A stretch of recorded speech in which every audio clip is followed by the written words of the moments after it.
बरसे ठीके चुनारवारी रंग बरसे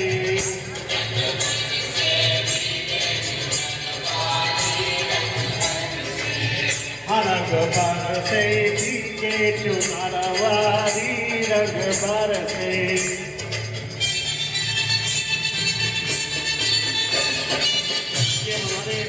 कवि कवयित्री यहाँ उपस्थित हैं जो होली की अवसर पर आपको हास्य परिहास से संबंधित कविताओं का सरस पाठ करेंगे। तो होली की बयार है, टेसु की बहार है और इस काव्य रसधार में हम सब कवियों का आपको बारंबार प्रणाम है, बारंबार प्रणाम है। जैसा कि कायस्थ मंडल वेलफेयर सोसाइटी का ये कार्यक्रम है और साथ ही इसके मीडिया पार्टनर हैं भारत न्यूज़ दर्पण और साथ ही डिजिटल दरवाज़ा जो कि देश का एक प्रख्यात चैनल है और इसके माध्यम से हम सभी यहाँ पर एकत्रित हुए हैं। होली एक ऐसा कार्यक्रम है जिसमें हम सब गिले शिकवे भुलाकर एक दूसरे से मिलते हैं, आपस में प्रेम से एक दूसरे को रंग लगाते हैं। तो आप सभी का मैं अभिनंदन करती हूँ, वंदन करती हूँ, दिवाकर जी का धन्यवाद देती हूँ कि उन्होंने अपना माइक मुझे सौंपा है। कीमती वक्त है, इसलिए आइए इस कार्यक्रम का मैं आगाज करना चाहती हूँ। तो आपके मुस्कुराते चेहरे पर और ज्यादा मुस्कान बिखेरने के लिए मैं सुनीता पटेल आप सभी का हार्दिक अभिनंदन करती हूँ, वंदन करती हूँ। और आइए सबसे पहले कौन कौन से कवि हमने मंगवाए हैं या बुलाए हैं, ऐसा भी कह सकते हैं क्योंकि भाई हास्य व्यंग्य का त्योहार है तो चेहरे पर हंसी आनी चाहिए। तो आइए इस कार्यक्रम का मैं आगाज करना चाहती हूँ, आप सभी का मन चाहती हूँ। और क्योंकि हम करते हैं माँ वीणा पाणी की आराधना, जिनकी वजह से हम इस मंच पर खड़े हो पाए हैं, कुछ शब्द सुमन हम समर्पित कर पाते हैं। कवियों का मन चाहूंगी सुनिएगा कि मुस्कुराती जिंदगानी चाहिए, मुस्कुराती जिंदगानी चाहिए, काव्य में ऐसी रवानी चाहिए और सारी दुनिया हो सकती है आपकी, सारी दुनिया हो सकती है आपकी, बस एक उसकी मेहरबानी चाहिए, बस एक उसकी मेहरबानी चाहिए। तो मैं माँ वीणा पाणी को यहाँ पर आमंत्रित करती हूँ कि इस मंच पर आए और हमारे इस कार्यक्रम को वो ऊंचाइयों तक पहुँचाए ताकि आपके चेहरे पर हम उस मुस्कान सजा सके। सबसे पहले मैं परिचय कराना चाहती हूँ, हमारे बीच आमंत्रित है एक कवि। आपको गोलू मोलू से कवि नजर आ रहे हैं, जरा ध्यान से देखिएगा। इनको हम लाफिंग बुद्धा कहते हैं। आप देवास माँ चामुंडा की नगरी से हमारे बीच मौजूद है आदरणीय पंकज जोशी जी, जो कि हास्य के बड़े कवि हैं और डिजिटल दरवाजा इनका प्लेटफॉर्म है जिसमें लगातार ये कवि सम्मेलन कराते हैं। बहुत स्वागत पंकज जी। चेहरे पर मुस्कान सजाते अपने हास परिहास से, हर महफिल की शान कहाते अपने खास अंदाज से, और यूं तो इनको हम लाफिंग बुद्धा कहते हैं, यूं तो हम इनको लाफिंग बुद्धा कहते हैं। बीच हमारे आ रहे हैं पंकज जोशी देवास से। एक बार तालियों के माध्यम से जरा ऊर्जा दीजिएगा। आइए पंकज जी, स्वागत। माँ शारदा के चरणों में प्रणाम करता हूँ, भगवान चित्रगुप्त जी को प्रणाम करता हूँ और आज की बात की शुरुआत करता हूँ। मैं समझता हूँ समय की बहुत कमी है और आप लोगों को कोई चिंता करने की जरूरत नहीं। आप लोग ये मत समझना कि मैं ये एक जैकेट और अच्छी सी शर्ट पहन के यहाँ आया हूँ तो कोई ज्ञानवान की बात करूँगा। मैं कोई ज्ञानवान की बात नहीं करूँगा।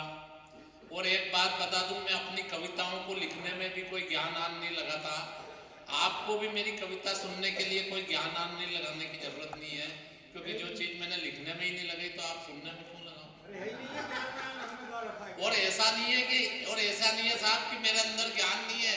मेरे अंदर ज्ञान का अथाह भंडार भरा पड़ा है, इतना ज्ञान भरा पड़ा, ज्ञान का सागर भरा पड़ा है। पर क्या है साहब कि आजकल ज्यादा ज्ञान की बात करने का जमाना नहीं रहा। जरा सी ज्ञान की बात करो, पुलिस बाबा समझ के पकड़ के ले जाती है। बचपन में मम्मी डराती थी, बेटा चुप हो जा नहीं तो बाबा पकड़ के ले जाएगा। आज स्थिति ये है कि बाबा को पुलिस पकड़ के ले जा रही है। अब साहब बाबाओं की ये स्थिति है। और देखिए वैसे भी देश में दो ही चीज चल रही है, बाबा और बेबी। बेबी को बेस पसंद है,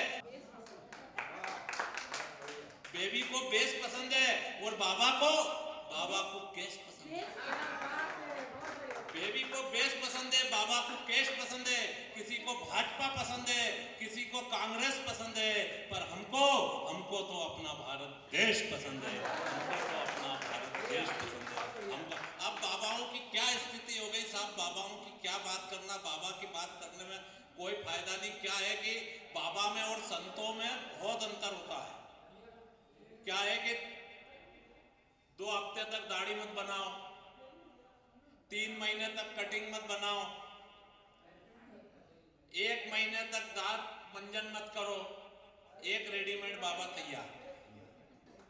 लेकिन बाबा और संत में बहुत अंतर होता है, और जब बाबा और संत में अंतर होता है तब हमको ये कहना पड़ता है कि हमारे देश कवियों में कवि घनानंद चाहिए, कवियों में कवि घनानंद चाहिए, कविता में आनंद नहीं परम आनंद चाहिए।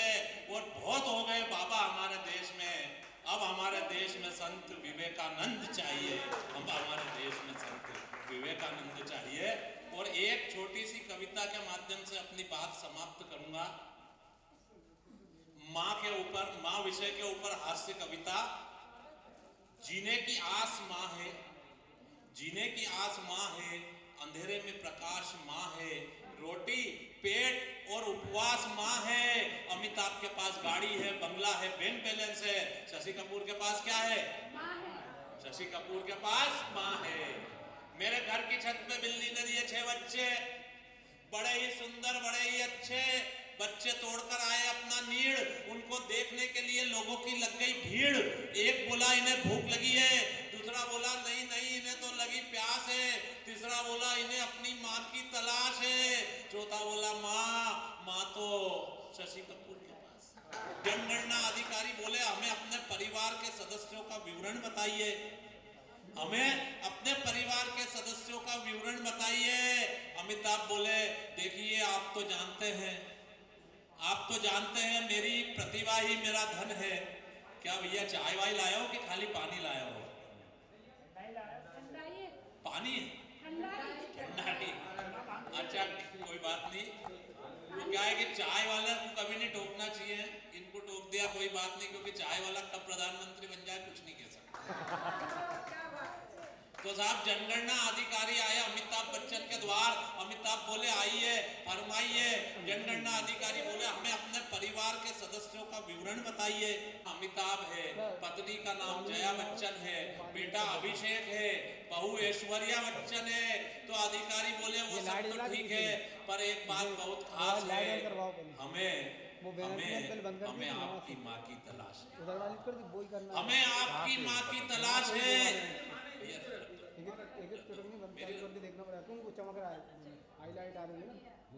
हमें आपकी माँ की तलाश है।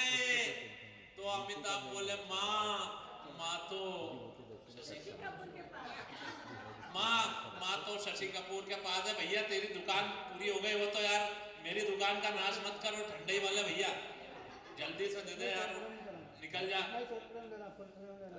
माँ तो शशि कपूर के पास है। और अंतिम पंक्तियां देखिए कि शशि कपूर रो रहा था, शशि कपूर रो रहा था, आपे से बाहर हो रहा था। अमिताभ बोला यार क्यों रोता है, आजकल तो अपुन की माँ पे भी तेरा ही अधिकार होता है, आजकल तो अपुन की माँ पे भी तेरा ही अधिकार होता है। तो शशि कपूर बोला तुम नहीं समझोगे, ये बात बहुत खास है, ये सही है कि तुम्हारी माँ मेरे पास है, पर मेरी माँ तो भगवान के पास है। माँ की याद में मेरी आत्मा हर वक्त रोती है, और माँ का महत्व वही जानता है जिसकी माँ नहीं।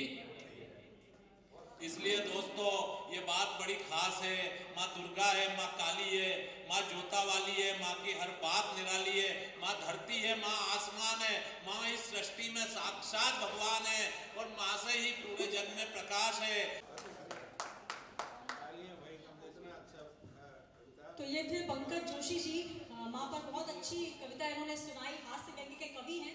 और माँ के लिए कहा जाता है कि पावनता की सूरत है, ममता की जो मूरत है, पाँव छुए और काम हो गया, अम्मा एक मुहूर्त है, अम्मा एक मुहूर्त है। तो आप सभी के चरणों में तो कवियों की ओर से 4 पंक्तियां समर्पित करना चाहती हूँ, सुनिएगा कि कल्पना जरूरी है, भावना कद आसमान का छूना चाहते हो तुम गर कद आसमान का, पाँव बुजुर्गों के दाबना जरूरी है, पाँव बुजुर्गों के दाबना जरूरी है। और बुजुर्गों का आशीर्वाद है। लेकिन पंकज जी देखिए, अभी जैसे ही कहा जाता है कि कोई भी पंडित इंसान किसी को खाता पीता नहीं देख सकता। जैसे ठंडाई आई, सबके हाथ में देखा, उनको कैसे लगा कि भाई मेरे हाथ में भी आ जाए। पंकज जी मिल गई आपको, संतोष हो गया। तो पूछा, राहुल जी कैसी चल रही है शादीशुदा जिंदगी? कहते हैं सुनीता मैं कवि तो नहीं हूँ, लेकिन 2 पंक्तियां मैं भी कह सकता हूँ। राहुल जी ने क्या पंक्तियां सुनाई, आप सभी अपना अनुभव वो समझ गए होंगे, तो तालियों से मुझे सूचित कीजिएगा।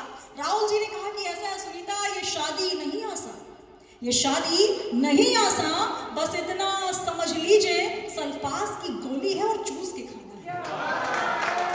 तो भाई मैं विशेष प्रणाम उनको करती हूँ जो अपनी अपनी गोलियों को साथ लेकर आए हैं। आप सभी को पुनः से वंदन अभिनंदन करती हूँ। और देखिए होली का ये कार्यक्रम है, 4 पंक्तियां मैं समर्पित करना चाहती हूँ, लेकिन ऐसे बात नहीं बनेगी, तालियां बजानी पड़ेंगी, क्योंकि कहा जाता है कि जैसे ससुराल में भाती है जीजा जी को सालियां, ससुराल में भाती है जीजा जी को सालियां, लोरी सी लगती है माँ के मुख से निकली गालियां, और सारे जहां का सुख मिल जाता है हम कवियों को, सारे जहां का सुख मिल जाता है हम कवियों को, जब आप बजा देते हैं अपने करकमों से जोरदार। भाई नारी शक्ति में कुछ ज्यादा दावे, देखिए तालियों की आवाज वहां से आ रही है। जीतती हमेशा नारी है, क्योंकि सावरिया के 56 भोग पर बस एक तुलसी भारी है। तो आइए मैं 4 पंक्तियों से आमंत्रित करना चाहती हूँ। लता स्वरांजलि जी हमारे बीच मौजूद है और होली के फाग भी गाती हैं। और होली में क्या होता है, ये 4 पंक्तियां निवेदित करती हूँ। सुनिएगा। आ गया रंग का ये जो त्योहार, तो रंग नफरत के दिल से मिटा दीजिए, सबके दिल में रहे रंग खुशियों भरा, दिल से सबको यही बस दुआ दीजिए। तो इन्हीं दुआओं के साथ मैं जिनको आमंत्रित करना चाहती हूँ, लता स्वरांजलि जी हमारे बीच मौजूद है। 4 पंक्तियां समर्पित करती हूँ, सुनिएगा, क्योंकि गजल भी गाती है। वहीं से मैं इनकी बात रखती हूँ कि गजल की रोशनी में हल्के हल्के आई है, गजल की रोशनी में हल्के हल्के आई है, तुम्हारी याद तो मखमल में चल के आई है, तुम्हारी याद तो मखमल में चल के आई है, भिगो रही हो सरेआम सबको नजरों से, भिगो रही हो सरेआम सबको नजरों से, कहाँ से इतनी मोहब्बत चल के आई है, कहाँ से इतनी मोहब्बत चल के आई है। डॉक्टर लता स्वरांजलि, स्वागत।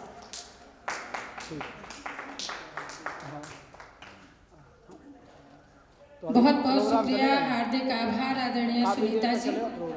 सर्वप्रथम मैं यहाँ पर कायस्थ मंडल नगरीय क्षेत्र वेलफेयर सोसाइटी के सभी जो आयोजन समिति है, नारी शक्तियाँ हमारी बहनें मौजूद हैं, आप सभी को बहुत बहुत साधुवाद देती हूँ, बहुत बधाई, होली की सप्तरंगी बधाई आप सबको प्रेषित करती हूँ।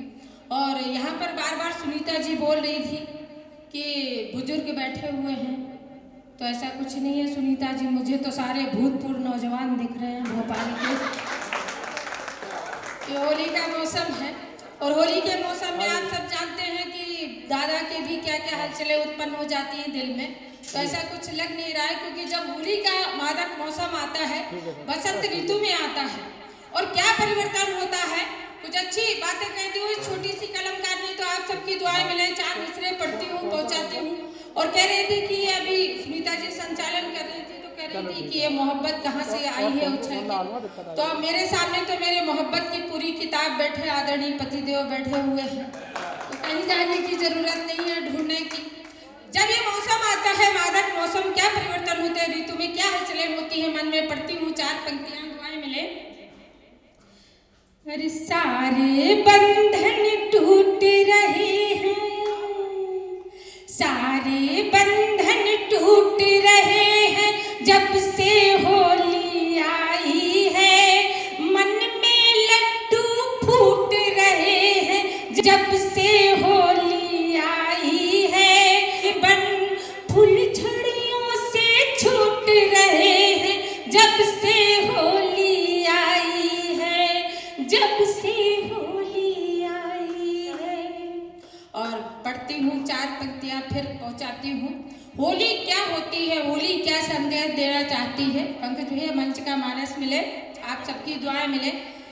चिराग इश्क बुझाती नहीं कभी होली,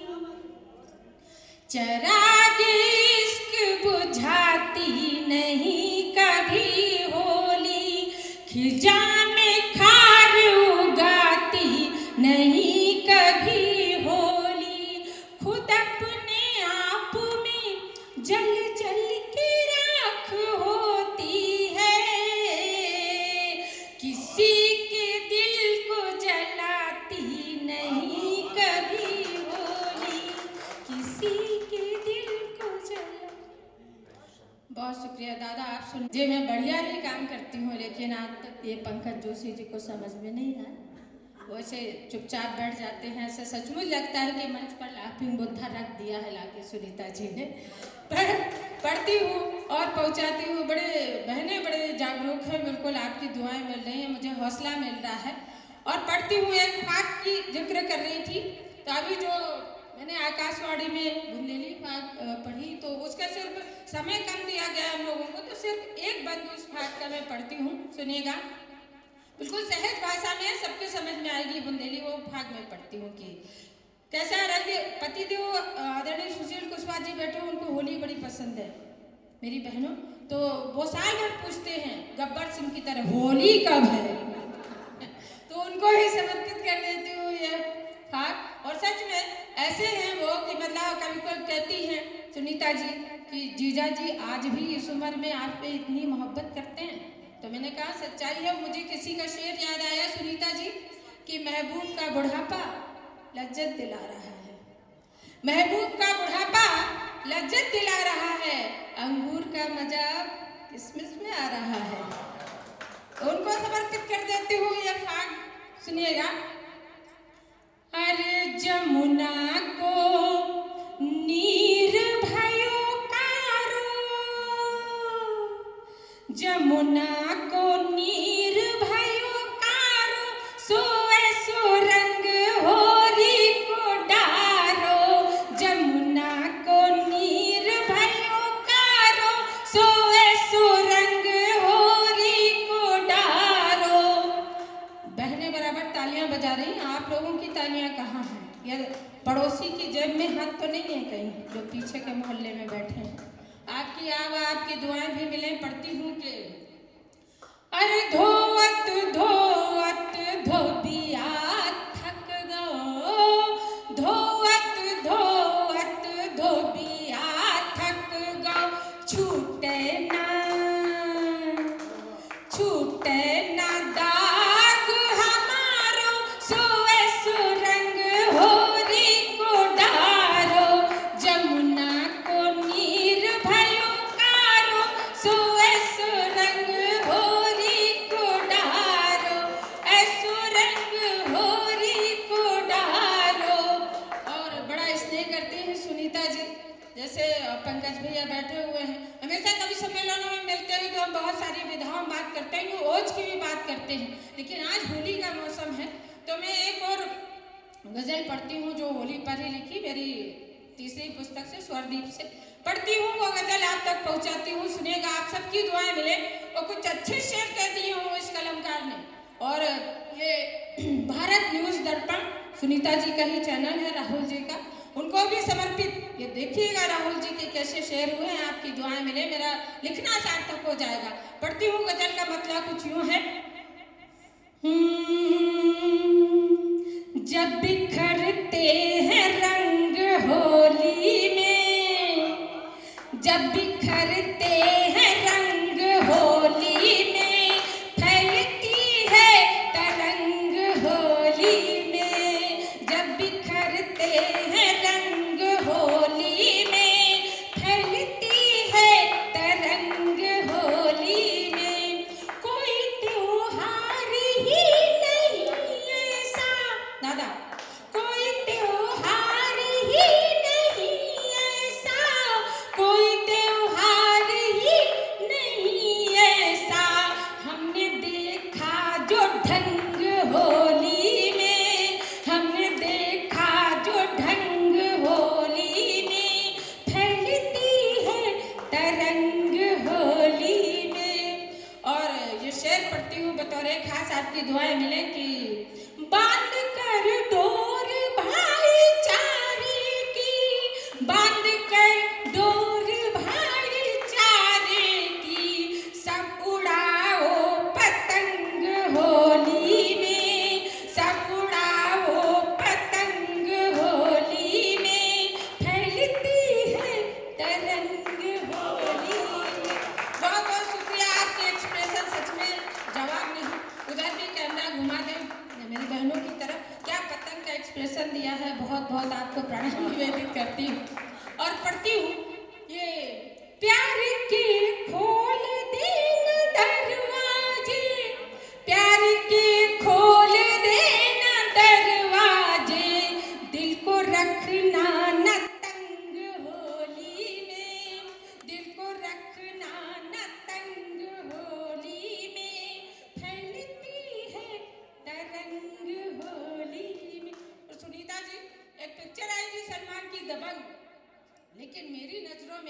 वास्तविक दबंग कौन है राहुल जी, ध्यान चाहती हूँ सुनेगा कि जो गरीबों को रंग बांटेगा, जो गरीबों को रंग बांटेगा, जो गरीबों को रंग बांटेगा, जो गरीबों को रंग बांटेगा, वो रहेगा दबंग होली में, वो रहेगा दबंग होली में, फैलती है तरंग होली में।